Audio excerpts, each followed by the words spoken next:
একদিকে যখন ট্রাম্প একের পর এক শুল্ক চাপাচ্ছে, ঠিক অন্যদিকে ট্রাম্পকে কাঁচকলা দেখিয়ে মস্কোয় অজিত ডোভাল। খনিজ তেল নিয়ে মস্কো দিল্লির বড় চুক্তির সম্ভাবনা কিন্তু বাড়ছে। আমেরিকায় রক্তচক্ষু উপেক্ষা করে গাঢ় ভারত রাশিয়ার সম্পর্ক। বিস্তারিত জানবো, টেলিফোন লাইনে যুক্ত হয়ে গেছে প্রতিনিধি সোম মুখোপাধ্যায়। সোম, খনিজ তেল নিয়ে মস্কো দিল্লির যে বড় চুক্তির সম্ভাবনা রয়েছে, যদি সেই চুক্তি হয়ে যায়, ভারতের কতটা লাভ হবে?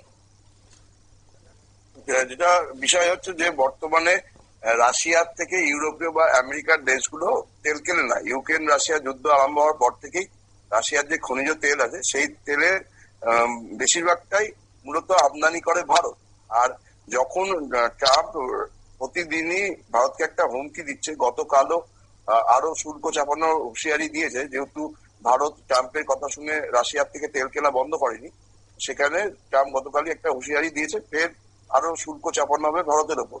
আর এই থেকেই যখন তিনি হুঁশিয়ারি দিচ্ছেন, তখনই ভারতের জাতীয় নিরাপত্তা উপদেষ্টা অজিত ডোভাল পৌঁছে গেছেন মস্কোয়।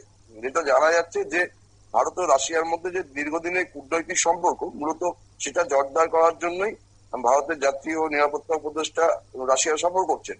এবং তার পাশাপাশি ভারত রাশিয়ার কিছু নিরাপত্তা বিষয় নিয়ে এবং যে আর্মি ডিল হয় সেই নিয়ে কিছু আলোচনা করবে যৌথ মহড়ার ব্যাপারে। কিন্তু যেটা জানা যাচ্ছে যে রাশিয়ার সঙ্গে ভারতের একটা বড় তেল চুক্তি হওয়ার কথা, খনিজ তেল কেনার বিষয়ে যে চুক্তি ছিল সেটাকে আরো বড় করতে চাইছে ভারত আর রাশিয়া দুজনেই।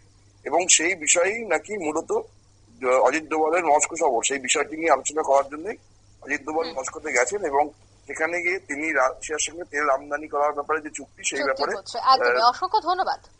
অর্থাৎ এই চুক্তির সম্ভাবনা কিন্তু বাড়ছে। তবে যদি এই চুক্তি সফলভাবে হয়ে যায়, তবে সেক্ষেত্রে কিন্তু ভারতের অনেকটাই লাভ হবে। যদিও এই বিষয়টা নিয়ে কিন্তু ট্রাম্প রক্তচক্ষু দেখাচ্ছে, কিন্তু সেই রক্তচক্ষুকে উপেক্ষা করেও ভারত কিন্তু রাশিয়ার সাথে তার বন্ধুত্ব আরো দৃঢ় করছে। নিয়ে নিচ্ছে ছোট্ট একটি বিজ্ঞাপন বিরতি, সঙ্গে থাকুন।